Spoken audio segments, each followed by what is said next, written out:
Mike. Brothers and sisters in Christ, a blessed evening to everyone.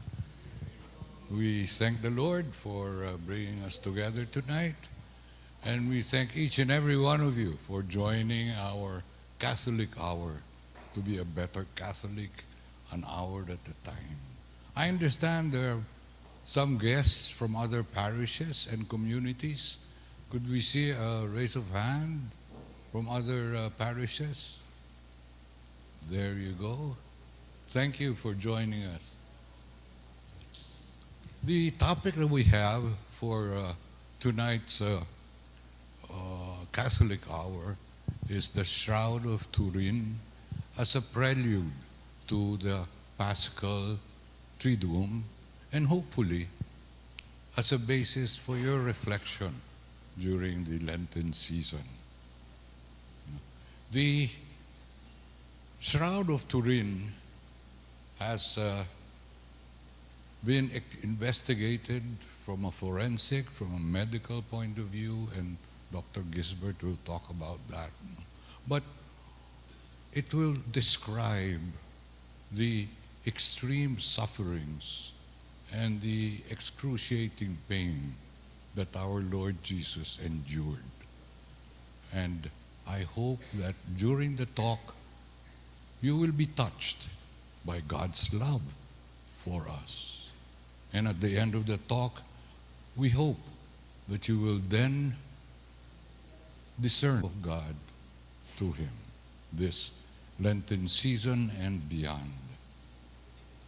Now, on our guest speaker, Dr. Gisbert has been giving this talk on the Shroud of Turin for over 21 years.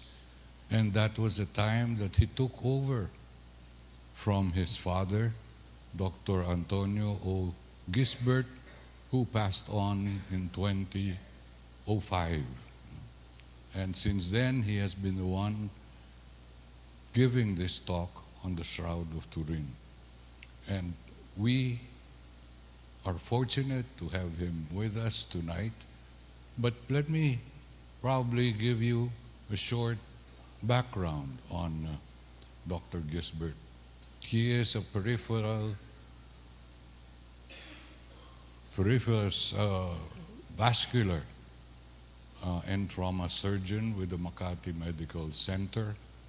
And that is why people say he is the perfect speaker for this topic. And he is also a member of the board of Makati Med and the president of the Makati Med Foundation. And he had finished his pre-med and medical school and his residency here in the Philippines, and he had his trauma specialization in Minneapolis, and he is a fellow of vascular surgery from Cornell in New York. But he turned down the lure of North American practice and went back to the Philippines for two reasons. One is he wanted to practice in his alma mater, Makati Med. And secondly, which I think more importantly, he wanted to pursue another mission that he had in his life. And this is to conduct surgical missions.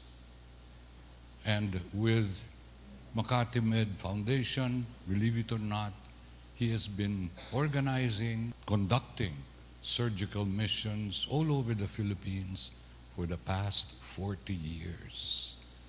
And through those 40 years, he has been able to dedicate himself to our Lord God spiritually and professionally.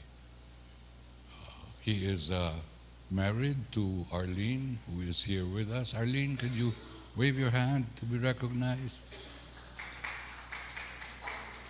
She's the boss of Dr. Vic. They have 3 daughters and 6 grandchildren, all of who they adore. And it is my pleasure to introduce our guest speaker, a man with a compassionate heart, Dr. Victor Limlenko Gisbert.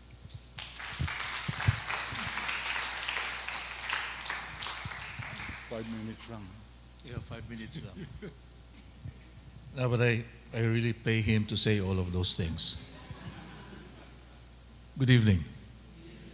I see a lot of familiar faces, from family to friends to the boss over there, and people who are really very, very close to me. It's been said that this is not really my lecture. It's a lecture of my father. My father put this up in the 1940, after the war. He met a certain surgeon by the name of Pierre Barbet, French. And they were pretty close.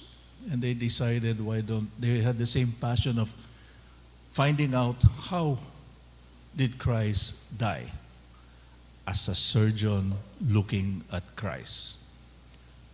Let me make myself clear about one thing. This is medical. Spiritual is up to you. I will leave that up to you. I know there are a lot of questions. I know there are a lot of people here who has been reading about the Shroud of Turin, but the Shroud of Turin really plays the biggest role in this lecture. So, let me start the lecture. Give me about 30 minutes of your time. Actually, the boss, my boss, conceptualized the name CSI for this lecture. Crime Scene Investigation. You remember that series? And what is it? There's a crime scene, and then you have to investigate. This is a crime scene. Somebody was killed there. Somebody suffered. Somebody was really traumatized. Now, this whole thing is based on history, archaeology, forensics investigations, medical investigation, and the book of Dr. Pierre Barbet. He plays a big role here, which I will explain later on. And some of you might really be excited to know some things. Can I have the lights a little bit dim? High-tech kasi ang cardinal eh. Kasi ako, projector lang eh. Thank you for giving me this, sir. What do? I swipe it. Okay. Pati ako nagugulat eh. You see, when you have an investigation, a crime scene investigation, obviously you have to have witnesses. Why John? Why John? Doctora? Because he was there from the very, very beginning, all the way. Why Luke? Because he was a physician, so he would understand what was happening. So we choose them. Apart from that, in all investigations, you have to have what? Evidence. And let me present to you the evidence, which is the Shroud of Turin. Let me explain what the shroud is. The shroud is a cloth, because during that time, the Jews had this way of burying their dead. When they have one, there is a cloth that is 14 feet long and 3.14 feet wide. It goes from the feet all the way. It's one piece, by the way. It goes all the way from the front to the back. And if you have somebody that is really so bloodied because of the torture, when you put it on him, it would make a lot of marks. Front and back. Now you will be surprised or probably question, so why didn't they clean him up? If ever. Well, it was Friday, Sabbath, and you're supposed to be at home, everybody. They brought him down, what time? He died at 3. I'm going through scriptures, Bible, and to the words of our witnesses. So he was brought down. There was no time to clean him up. Okay. The history of the shroud, I'm not going to go through it. I'll just go through it very fast. Actually, it disappeared. And then 33 AD, it was mentioned. It was a linen wrap, small head wrap. The Oviedo, the Sodarium of Oviedo, as you know, was there. You had the mention in a scripture. Everything was just mentioned that this shroud exists. On the second period, which is 1349 AD, French Bishop Troyes displayed the shroud. He now claims there is the shroud.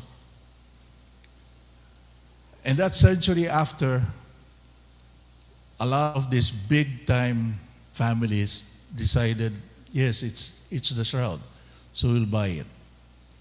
The Savoy family bought the shroud. The shroud was displayed this way. Unfortunately, in the 15th century, it was in a church, in a cathedral. It burned and it made marks on the shroud. The shroud was moved from that time on to St. John in Turin. And now it's well known as the Shroud of Turin. Okay, let me explain what the shroud is. The shroud is the most investigated relic ever in the history of the world. They even came to the point of making a group of scientists which is called Shroud. And this is the shroud. If you look at the shroud here, 14 feet long, 3.5 wide, you will see these markings here. These markings in, oh, I'm getting to know this. How markings here, which is where the burn stains are, but you could still really see the man on the shroud. We'll make it clear. The investigators, scientists, painters, artists tried to copy it, but no way. With all of these investigations, what was interesting was they found some things. They found blood. What type? AB positive. Negative, sorry. AB negative. European yan eh. Tayong Asian, some positive. How tall was he?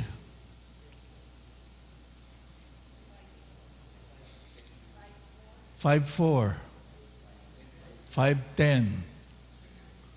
You know, don't believe in the ones that they said that, you know, during those times in the Middle Ages, they were short people. No, they were not. Caesar, the original Caesar, okay, the infamous Caesar, was 5'6". They thought that he was small. They always predicted. But you know, the average of these people were exactly what you're saying, 5'9", 5'10". He was 5'10" and 3/4. It's about 5'11". Forensics did something else. In this figure that they have in the shroud, they started putting, that's where the forensics are good at. They started putting muscle, flesh on the man in the shroud. Lo and behold, that's how he looked. You have to understand, he was a carpenter. He was really husky and tall. Those are the things that they found. There was a question inside the chapel earlier. The other thing that they found was they found the DNA. We'll talk about that later. Shall we begin? Let's talk now about the sufferings. If in the Bible it says when he went up to the, where did he go up? I'm sorry? Gethsemane. And what did he do there? He prayed. But St. Luke himself said, that's not the hospital, said himself, while he was praying and drops of blood came down. So everybody was saying, wow, OA, overacting. That cannot happen. Of course not. It does happen. And the word is very simple. It's hematidosis. It happens when a person is extremely stressed, wherein the capillaries burst. You're sweating. When you're stressed, you sweat. But in an really extreme stress, those capillaries burst, and when you sweat, it goes down with it. That's why you had sweat of blood. Question now is this: why? If you look at the way it was said by John in one of the scriptures, he believes that, or we believe, that he was bargaining with his Father. You also have to understand one thing. He's not only human, he's divine. He's God. So he knows what is coming up. Why the stress? Because he knows what he's going to go through. And that would create the sweat of blood. From there, he was taken and brought to Pilate. So the evening was there, and it passed to the morning. Morning, he was presented to Pilate.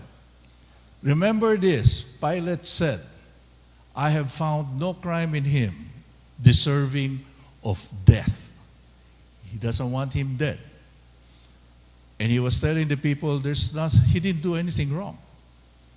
But then, typical of, I don't want to say the word, but when you're up there and you want to show that, that you want to please everybody, sige, ganito na lang gawin natin. Let's have him scourged. Scourging at that time with that kind of fault is 40 lashes. Okay, so it sounds, 40 lashes. Wait until you see what happens to him. Remember at this point, Last Supper, up to he was brought here, no water, no food. Dehydration, hunger, stress. Okay? So now you bring him to the scourging. I like this. Can I buy this? Makes my life easier. Roman law says that scourging was only used for either extracting information or for the thieves, petty things. Okay? Now, everybody thinks that the scourging in theaters shows that they are hanged. Agree? And then you are scourged. No, that's not. Archaeology found out that it's a block. And the position is this way. Investigation found out with their own looking at this and with the hits that was done to him, they found out that there were two people doing the lashes. One short, one tall. Why? So that you can hit every part of it. Yung mga hindi gustong tumingin ng mga dugo, mas madugo pa ito in a little while. Next. What was used? Archaeology studied it, and there were different, at that time, during that era, different kind of scourging materials. It's always with a handle, and then with ropes, some with two, some with three, some with multiple. So what was used? What is more interesting is what was hitting the body. They use mga ano tawag doon? Bulitas, metal. They tie it there, or they get the bones, the carpals of the sheep. So why that? What's the use? Why will you use that? The priests and archaeology investigation found out that this is actually what they use. Metal dumbbell-like. That's the flagellum, or the fragrum, tied to these metal dumbbells. Now, how do you know that? This is now the back of the man in the shroud. Remember, it covers the whole thing. So meron kang back, meron kang front. Look at the back. And if you look at all of this hits, that's the face, that's the hand. These round things is what the pathologists marked as the hits. Now, what does a dumbbell metal thing does to your body? When you get hit, it buries those metal into your skin. And when they pull it, tangay lahat yan. So you have a lot of bleeding. How many times was he hit? If you had 3 in that frag room. Very good. You must have heard my lecture already. Pathologists said a group of 40 hits, the others 80. Pierre Barbet, who is a surgeon, said, no, look at it very well, and he counted each one. This man in the shroud was hit 120 times. Imagine, triple ang tumatama eh. Now, there's a short and there's a tall man. It will hit everything from your back to your legs. See those dark spots there? Those are all hits. They even figured out the angle of the hits.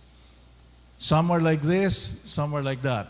Both sides, one small, one tall. And they would just keep on going until they do the 40 lashes. This was also exemplified by another pathologist who really said, yes, that is what happened. Ito yung likod. Remember, the back is facing the scourgers. So there are the hits of all of that. So the question now is, so what happens now? This is the same thing. I'm going back. So what happens to a man? This is the pathologies and Barbet counting it, 40 lashes times 2, the other is 120. Barbet said it's 120, which is probably the right thing. So how does a man look like after that kind of lashes? This is from the Passion. According to St. John Paul, this is probably the best depiction of what really happened to him. The man will look exactly like that. May tama sa mukha, may tama sa paa, and everything. Let's move on. Crowning of thorns. Everybody thinks that the crown was just a band. No, it's not. It's a cap. So a cap will hit everything. What did they use? They used a tree with a lot of thorns, branches with a lot of thorns, which was about 2 inches to 3 inches long. And to shape it into a cap, You have to be very careful. Ikaw masasaktan. Di ba? The tree still exists. The species of the tree exists. And we call it now Sisyphus spina Christa. It's named after Christ. And the thorns are about this long. So if you have that and you're able to make that, and this man is already bleeding like hell, how do you put it on? Of course, you drop it. Agree? And then they used a rod and started hitting it on the head. So all those thorns will now go through your scalp. And we have proof of that.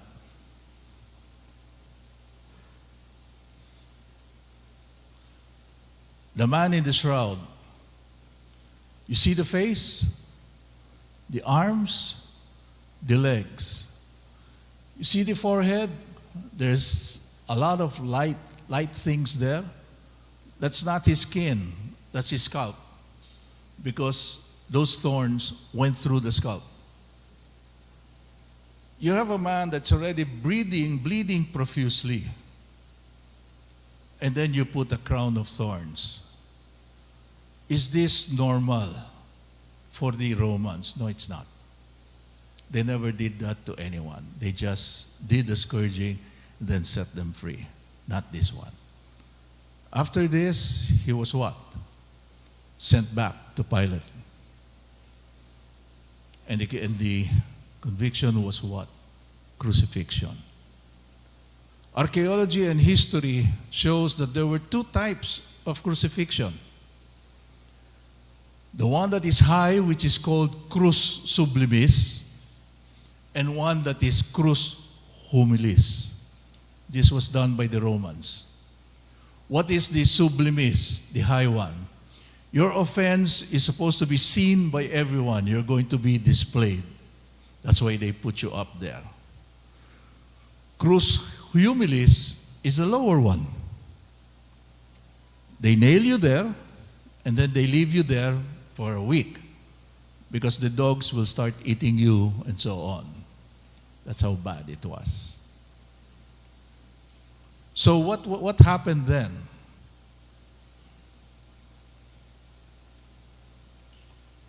I went back. The cross. In the movies, you see them carrying the whole cross. Agree? That's not true. You do not carry the whole cross. It's been found out that the heel, Calvary, okay, that's what they use. The vertical is already there. The horizontal is the one that you carry. And they carried it in a different way. How much do you think those horizontal slugs weigh? Make a guess. Those wood was used for doors. And during that time, those doors were not, hindi kinakatam yan, hindi smooth yan. They're as crude as anything. And they weigh about 120 pounds, more or less. And now they put that on the back of the man who is supposed to be crucified. You have a very raw area at isasaksak yung wood sa likod mo that is not even polished. Nasa lubsob na ba ho kayo? Sakit ano? This one is a raw flesh.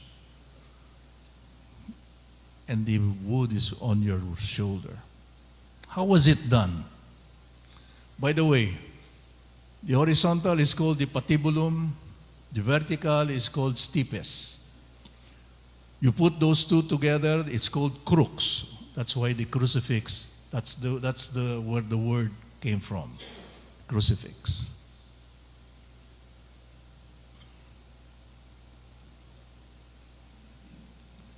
This is interesting.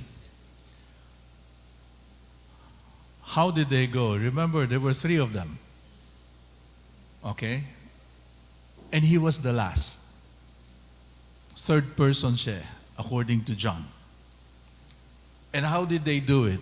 You'd be surprised how they do it. Gagamitin ko na nga yung pencil mo.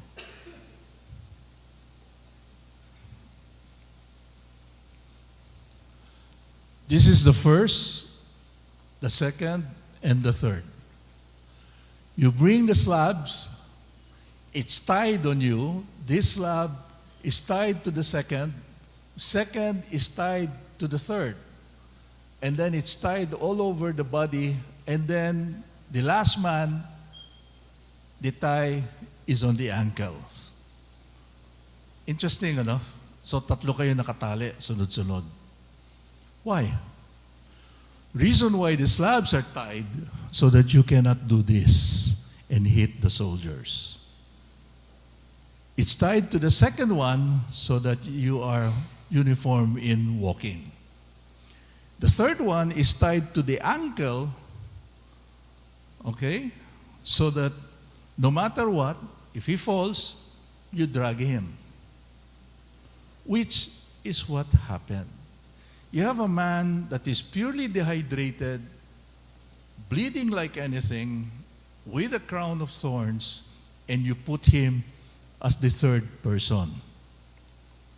Problem. The two ahead of him were not scourged, nor put on a crown. So they were healthy. So what would they do? They would move fast. And when they move fast, nakatali yun eh. Tangay yung pangatlo. So what happens? Here comes the falls.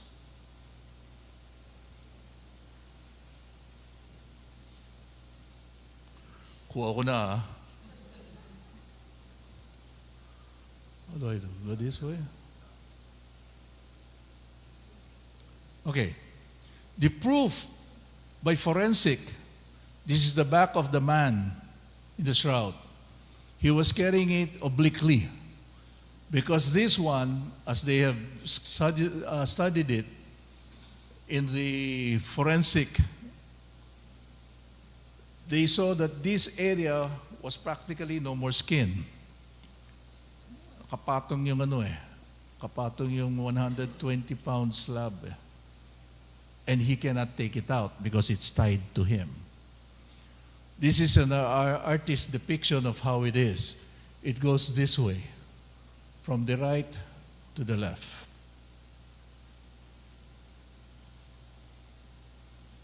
Keep on making a mistake though. By the way, they studied it. Pierre Barbet, this is the study of Pierre Barbet. They studied it very well, and the tie, and they said, yes, they were tied like that. In fact, they had some students who volunteered to be pulled like that, and lo and behold, this is what happens. He falls for the first time. He's pulled and he falls. And if you fall like that, what would be the first thing that would hit? The pavement. By the way, the pavement is what? The pavement is cobblestones. Hindi kamukha nito. Matutulis yun, so he falls. Anong unang tatama? Sorry? No. No. The studies shows that there is a reflex. And since the left is tied, okay, you bend to protect your face.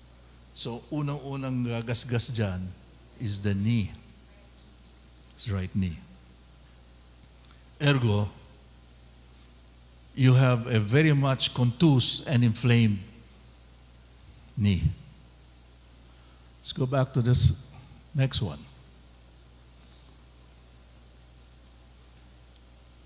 So he gets up and starts walking. He has a second fall. This time, what would hit the pavement? This time it would be the face. Why? Pagod na eh. Di na kaya. Your reflexes are already gone.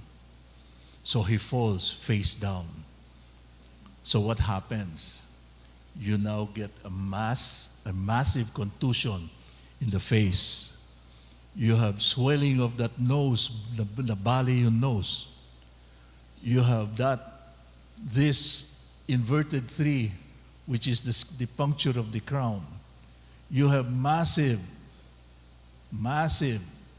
inflammation.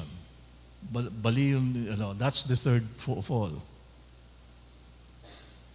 Question now, if you go by the Bible, it was said that no bone will be broken.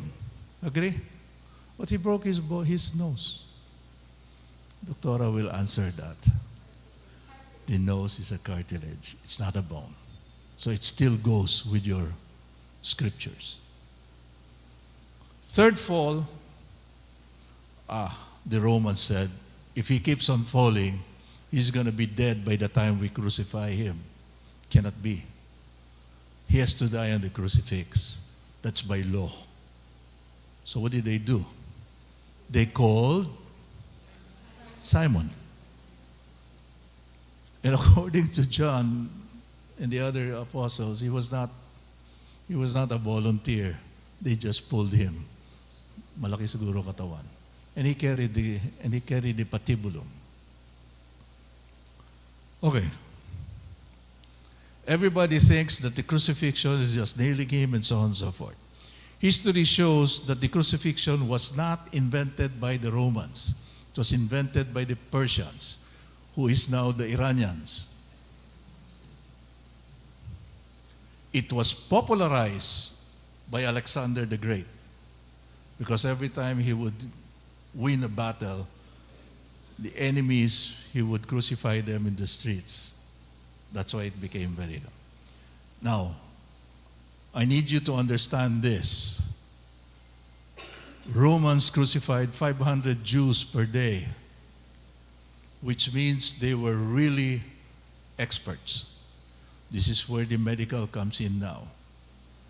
You cannot have a man crucified and then malaglag. No, he has to stay there.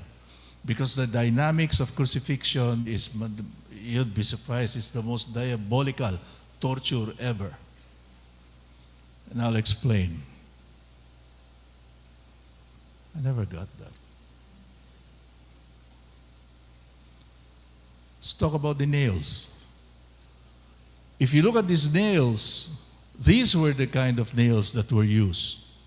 They're not round, they're square. They're about 12 inches long. And they're not sterile. And they will put that nail through and through. Thing is this, where did it really go through? In the hands. These are the questions you want to know. How do you think those nails were placed? Paano naikabit? Saan? Dito? No.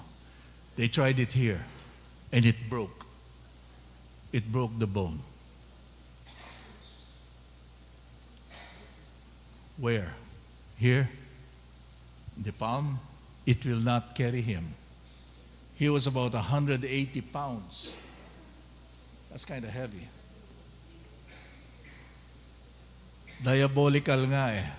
Remember I said, the Romans were really experts in crucifixion. I'll explain anatomy.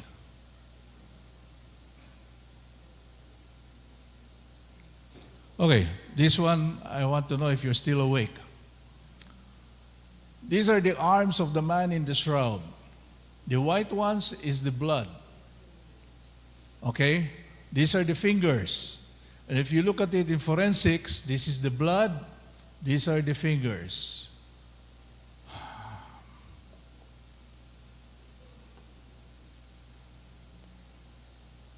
Look at it very well.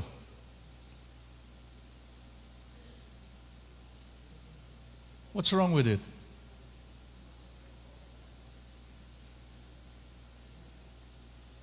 Yung mga bata, matatala sa mata ninyo eh. Look at it very well.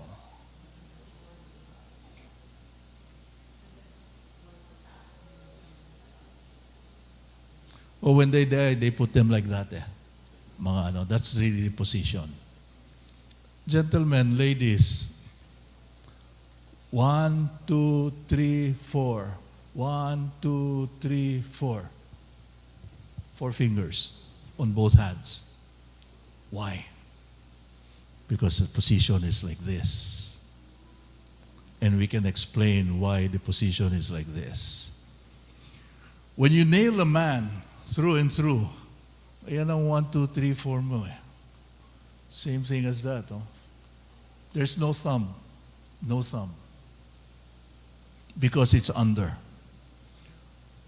When you do that,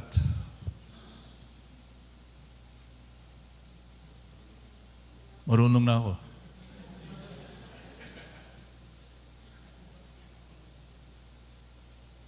Yun ang hindi ko marunong. Sorry.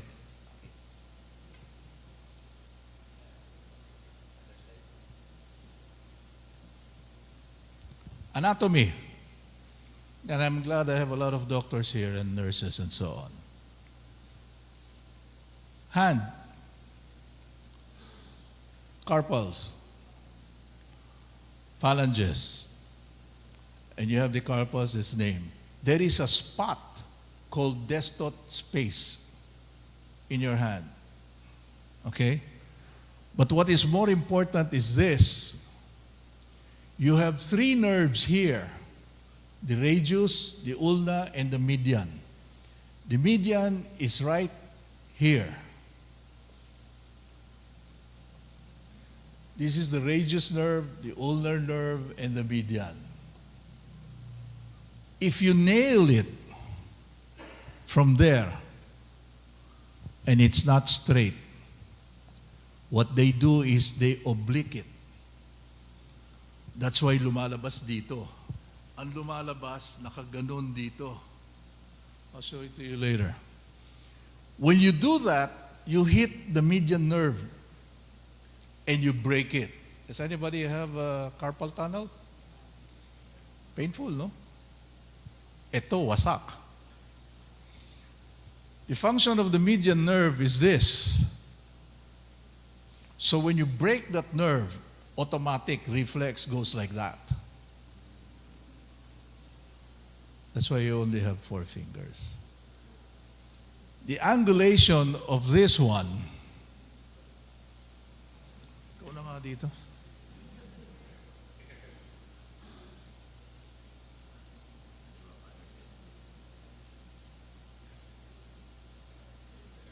The angulation of this should be oblique. It will go through the carpals, go through the destot spot. It will not break any bone. Uurong yan eh, once you bring it in. And it will keep the man hanging. Kung linagay nyo dito sa phalanges, mabibiyak yan. It will just break. The man will just fall. But if you put it there in the carpals, it will stay there, probably forever. Let's move on. The feet. So, I tell everyone that the Romans were cheap. They only used 3 nails. Since it's a long nail, question now is this. So 1 foot is on top of the other. Agree? Right over left or left over right? Oh, nahuli nila yan, ha? Nakuha nila yan. Forensics found out. Right over left or left over right? It's left over. And they can prove it. You see, the nail goes through this. Okay? Doesn't matter where. You cannot break anything. And the weight is there, so there's no problem in falling. And if you go through there, you also destroy a lot of nerves. So what is it really? Left over right or right over left? It's left over right. This is the feet of the man in the shroud. This is the right, and that is the left.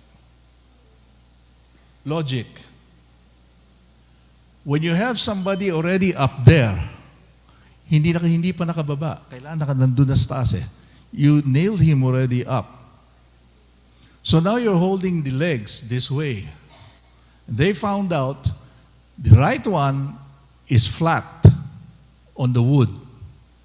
So if you're bleeding, the flatness of your blood and your feet makes a big stain.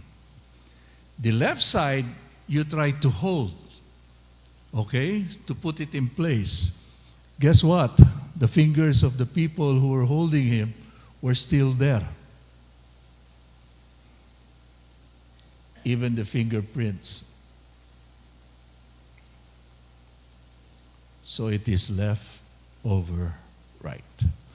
Please, when you look at your crucifix tonight or after this, huwag niyo nang laitin kung ano man yung pagkakamali. That's not the whole idea of this talk. Okay?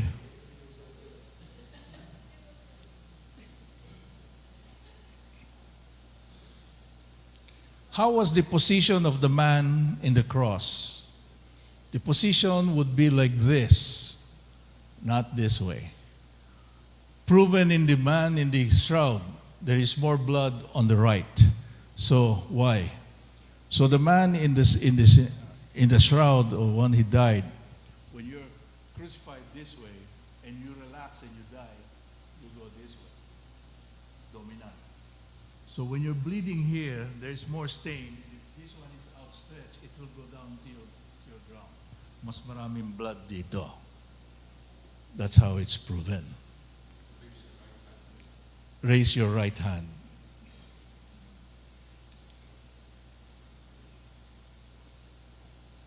That's the artist's depiction of it.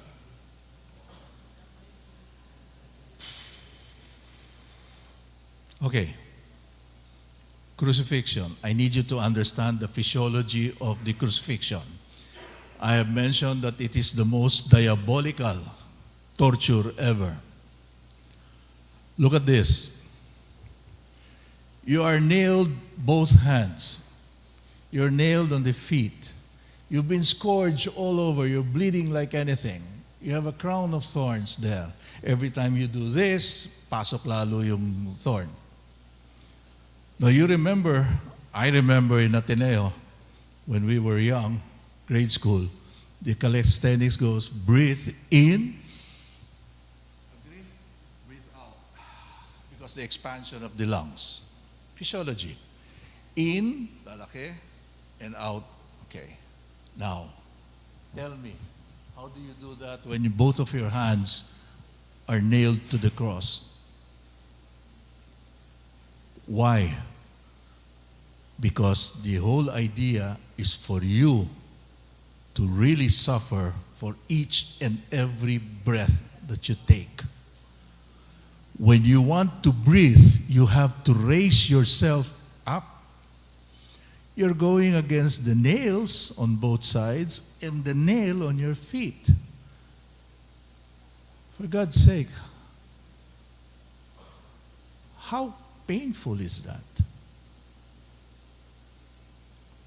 That's how it is when they do this torture.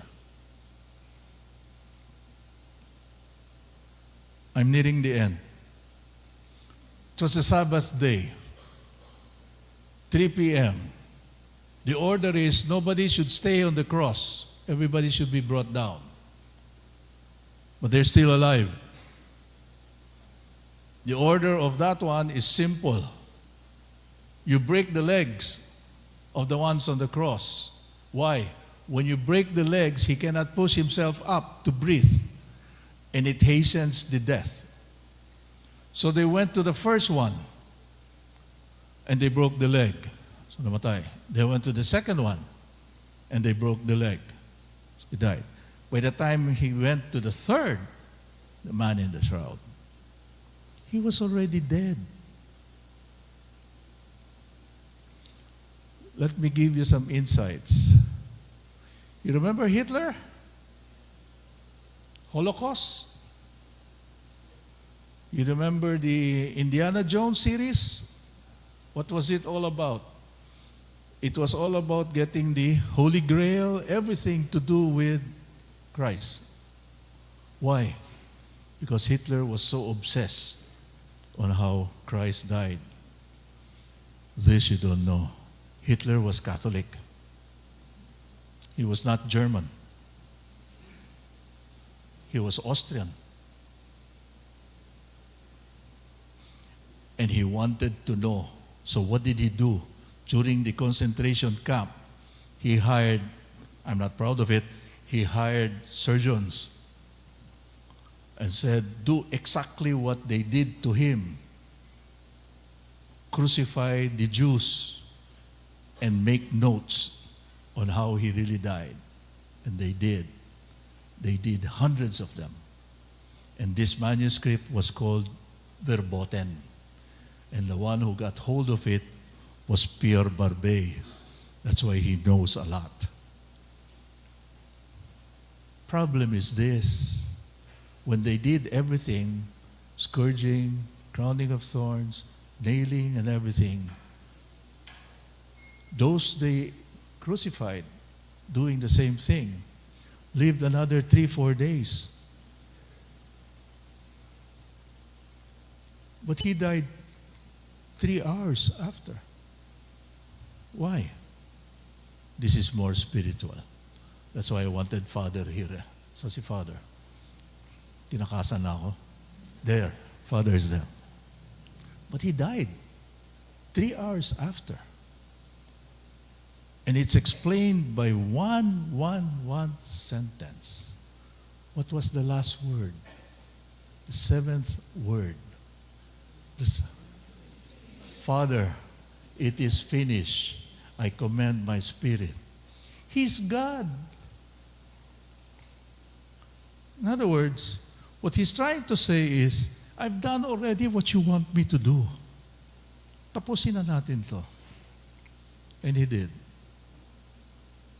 So they rushed him, they brought him down. Joseph of Arimathea.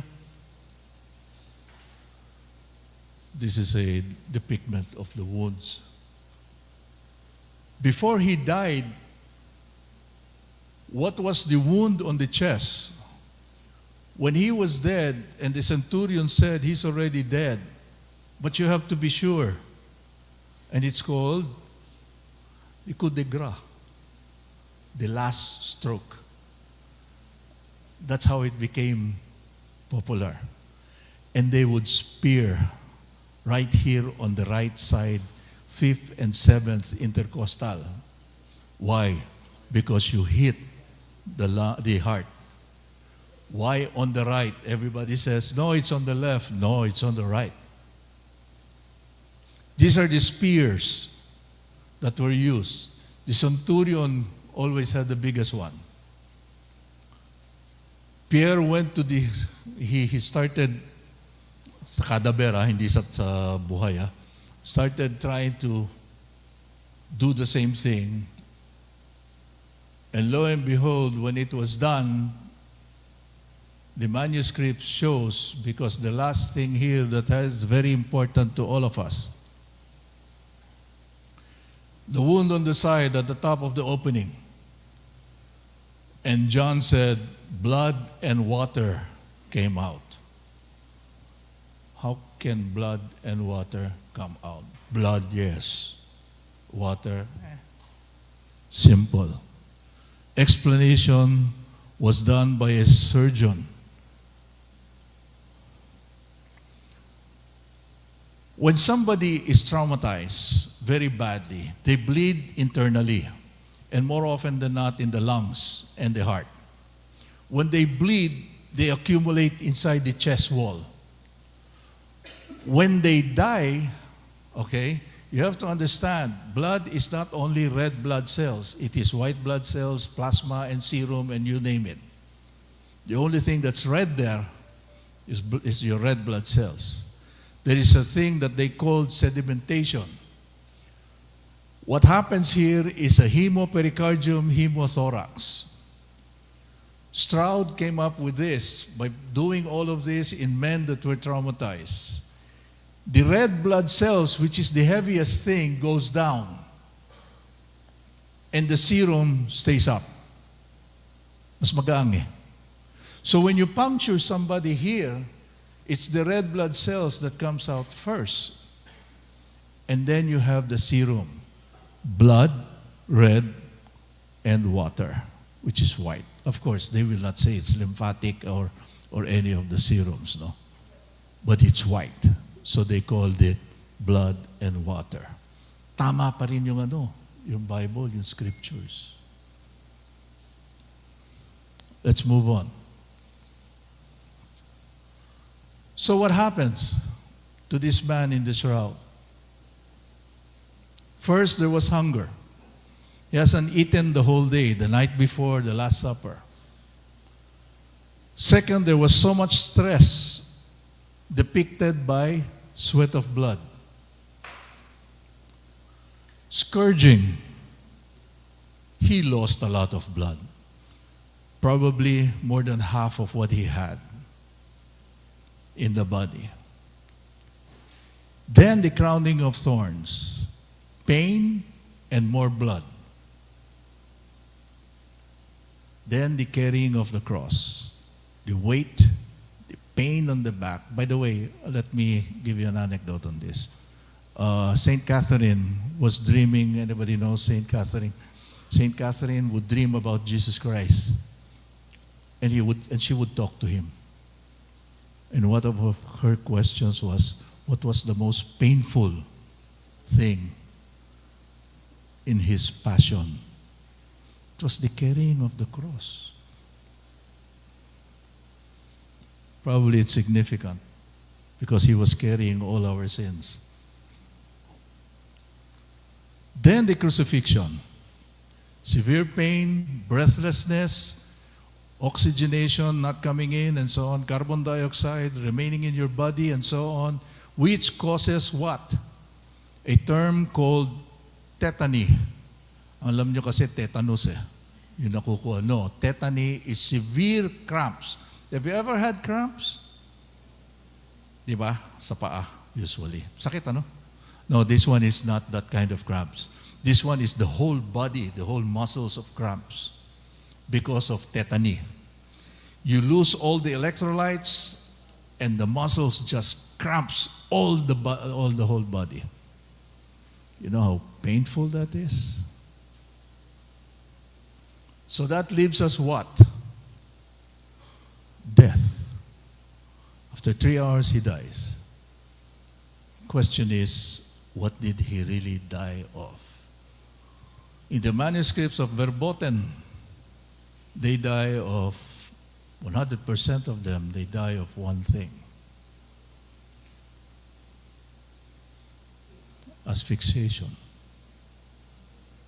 Nawala ang nawala hangin. But those were the ones that were studied. You see, at the end of everything, of all of this, when you put the Bible of what it says, the scriptures, the 4 scriptures of what it says about the man who was crucified by the name of Jesus, against the man on the shroud,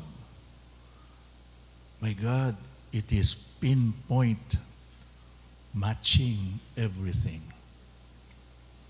The Sodarium of Oviedo, may towel pa yan eh, na linalagay pagka namamatay. It's in Spain. So they said, how does it, if that was the real thing, let's see what happens. So they got it, the investigators, and put it right on top of the shroud. Perfect. Perfect match. So it must be real. The other point that I would like to bring to you is this. All of this was happening. And who was there? From beginning to the end. Mama Mary.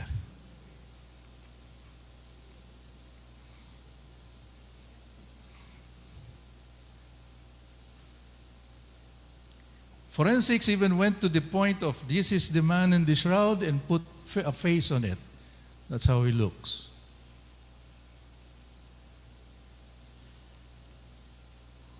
Think about it. Every time now you look at the crucifix, huwag niyo sabihin mali. Just say that, this is what really happened and how he suffered. Grabe, ano? So that, I'll end with this. I owe this talk to my father. Of course, during that time, that was 20 plus years, may madami na nadadagdag, only because there were too many new things that were coming up. I know you're going to ask me about the validity, the time that the shroud was carbon dated. Carbon dated said it was when? 13th or 14th century. The DNA only came in recently. But I hope they're not planning to clone him.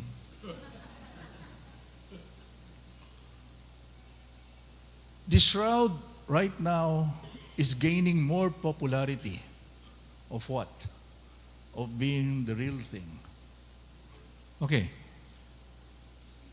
The program of Stroud, which was headed by a professor who is an atheist by the name of Stroud. Anyway, he headed the program. They did a carbon dating, and it said, carbon dating, it's 14th century, that's fake. So they wrote a book, it's fake. They told St. John Paul, who was Pope at that time, and they said, that's fake. The Pope went to the Turin, knelt there and prayed. Few months after, an American housewife, not even a scientist, got interested in it and started reading about it and so on and so forth, where the shroud came from and so on and so forth. And she had this brilliant idea. So she went to the program director, Stroud, and said, I have a question. Where did you get the sample of the linen? You have a linen that is 14 feet long and 3.5 wide. Where did you get it? And he goes, well, we cannot get it in the middle. We were forbidden. So we got it at the edge. And he said, did you know that for centuries, that shroud has been passed on to several monasteries by the nuns? Alam niyo yung cloth, di ba? Pagka tumatanda, nagmumulmul, So what would the nuns do? They'll add para hindi masira. So they studied the real edge and everything. Perfect. 14th century. Even the stroke of suturing and everything, perfect. The head of the program now was an atheist, is now Catholic. And he wrote another book saying that's the real thing. I know you have some questions, especially mga bata, but I'll end with this. Please, when you look at the crucifix, it's not just a crucifix. It's 1,000,000 times more than what it is. Any questions? Thank you.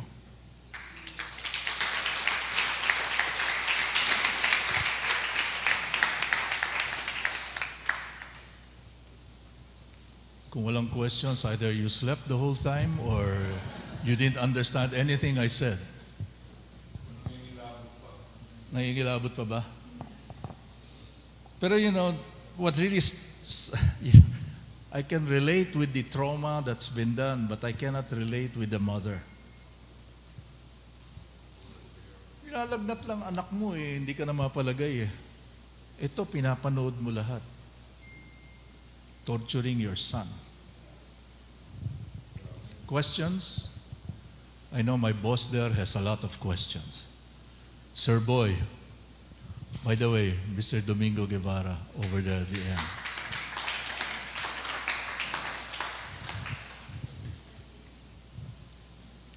Gentlemen? Yes, sir. Father. I was hoping you wouldn't ask. I believe that this crime scene investigation will be rivaled only by another unsolved crime, namely the one from Whitechapel, London, yung kay Jack the Ripper. I believe that for us to base everything on medical evidence would not exactly be sufficient. Now, you mentioned something about the 14th century origins of the edges. Did they finally make a carbon dating somewhere in the middle, or still not allowed? They did. They did. They did. And it was more than 2,000, perfect, more than 2,000 years ago. First century AD. One BC to 30 plus. 1 BC to 30 plus. Exactly where it's supposed to be. Thank you, Doc Gisbert. That being the case, we can now find in it another miracle. Considering that it has been more than 2,000 years ago, don't you think that even the middle part of this big piece of cloth could have deteriorated with time without using any preservatives, just like the tilma of Our Lady of Guadalupe, which up to this day is still preserved? Therefore, if this is more than 2,000 years ago, it's not even supposed to exist. Am I right? So I think that answers my question. Something. They are also protecting it. I If see. you want to see Shroud of Turin, it only opens every 25 years to look at it. It's on a big, big glass. We had the pleasure, my children and I decided to go.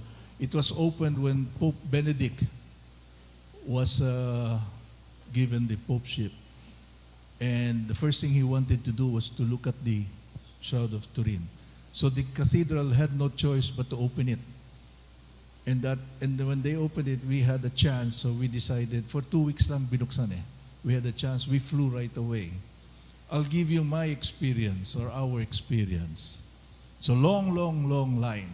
People want to see it. When you enter the cathedral, it's pitch black. Can't see anything except the shroud in a metal glass on the altar. So you walk. You go to it you're probably about 10 feet away, and you look at it. And I couldn't understand it. I don't see anything. I was telling Mama, I can't understand. Pero habang lumalakad ka, tumataas lahat ng balahibo mo. And I said, I really don't see anything.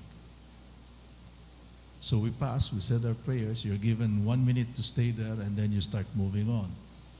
And then, as I was going down and going further and further and further, my God, everything. The face, the hand, everything. You can see everything from behind. Sabi ko, wow, fantastic.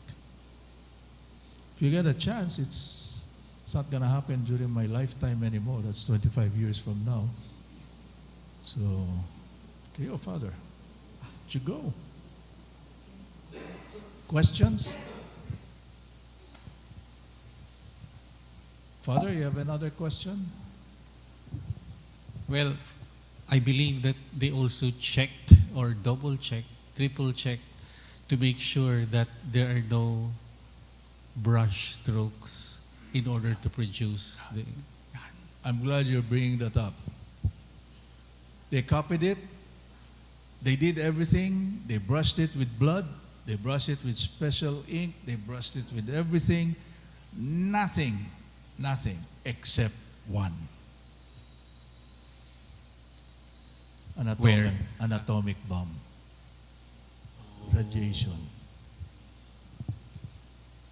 They burst, of course, controlled, no? The massive atomic nuclear.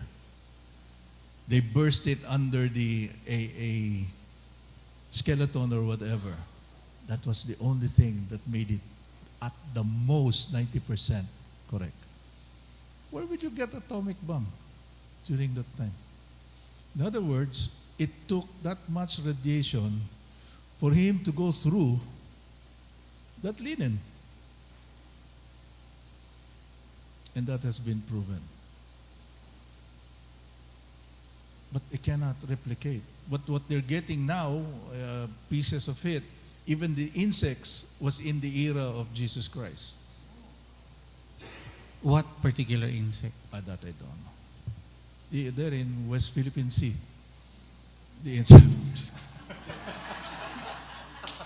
Nagets ko. Insect. That's a joke, okay?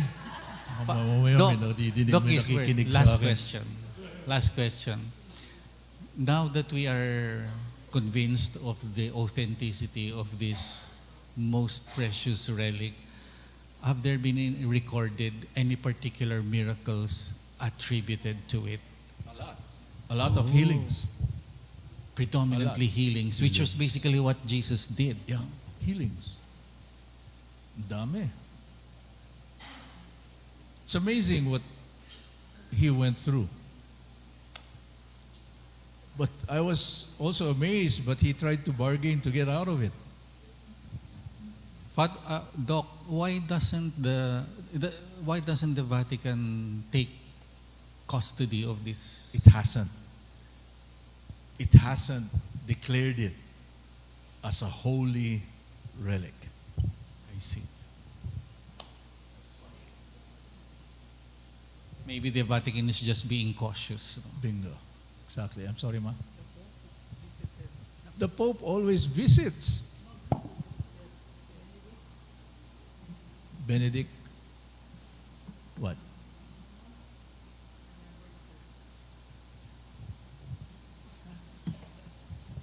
When the Pope was questioned about what Father said about accepting it, as the true thing, and he said it is not of his concern, but according to him, he believes. He believes. That's what he said. Thank you. Gentlemen, ladies. Primo. Okay.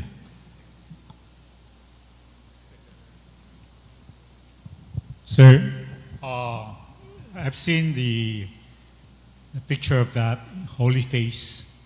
They use that. Can you tell us something, the significance of that veneration? Is it taken from that, or just give us a history of It's that? taken from this. But Okay. you have to understand, you have to disfigure the whole thing. This is coming from a face that has really been beaten. So you have all the swellings in the world. So what is the real one? You'll have to, forensics will have to reproduce the whole thing without swelling and so on, which we are supposed to be good at. What is the real face? I have a lot of pictures of that. Medyo nagda-divert eh. So, yes, sir. What can we get from venerating this holy face thing? What can we get from that? Can you tell us how? Kasi, That's his ano. That's his real. Your name, sir? my name is James. James. Tan. Sir James. Not the medical doctor here. James Tan. Thank you for asking. What can we get from venerating the Holy Face? Simple. We venerate the sacred humanity of Christ. Remember, the mystery of the incarnation of God becoming man in flesh and blood is very central to the devotion of the Holy Face. Because Faith is always a challenge. Why? Because we are to believe in a God whom we do not see, whom we cannot hear, and whom we cannot touch. Therefore, with Jesus becoming man, God becoming man, we are able to give a face to a faceless God. And that is the value of it. Even the famous Saint Teresa of Avila used that as a point of departure for her contemplation, the sacred humanity of Christ, because that is the beginning of our salvation. When he was born as a child and grew up to be a man, he became just like any of us, sharing with all our weakness, including the capacity to suffer pain, physical or otherwise, in order to save us. That is the value of that particular devotion. Thank you for asking. It's a beautiful devotion. That is why you also have a devotion to the Sacred Heart. Another attestation to his perfect humanity. Because remember, Jesus was not 50% human and 50% God. That is wrong. He is 100% human and 100% God combined into one. Thank you, Father.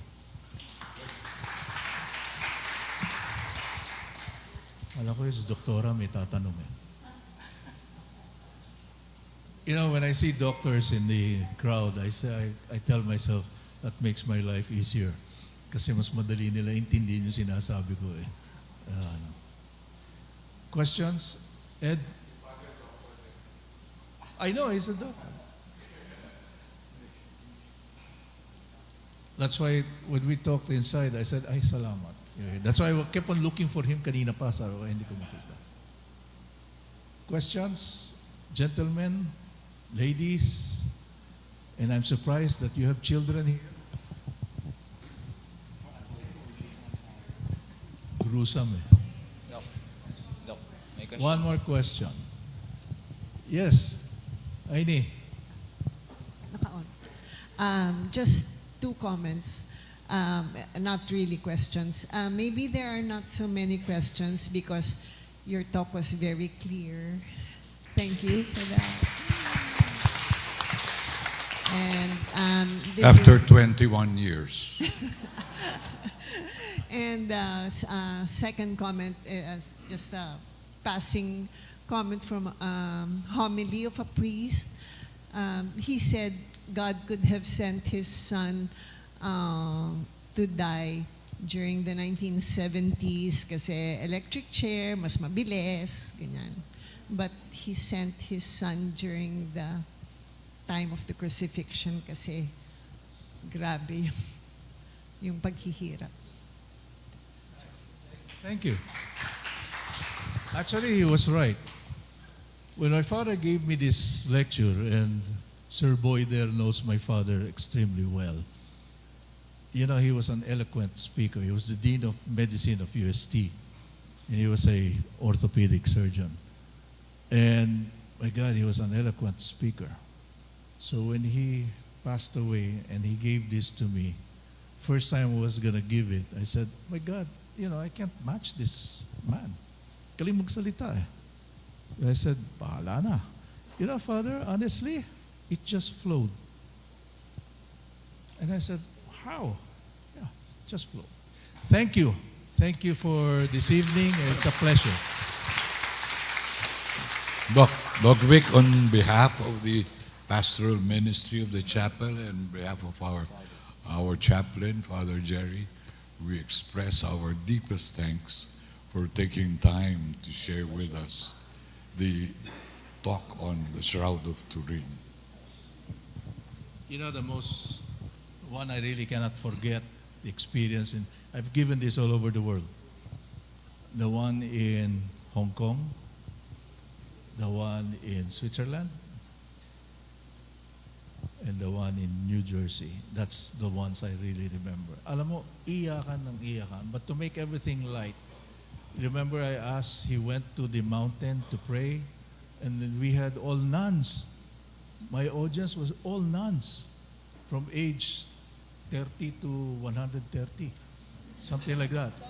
And there was one nun there in front of me, matanda na. And I always go this way. And he went to the garden of, and she goes, Eden. Thank you.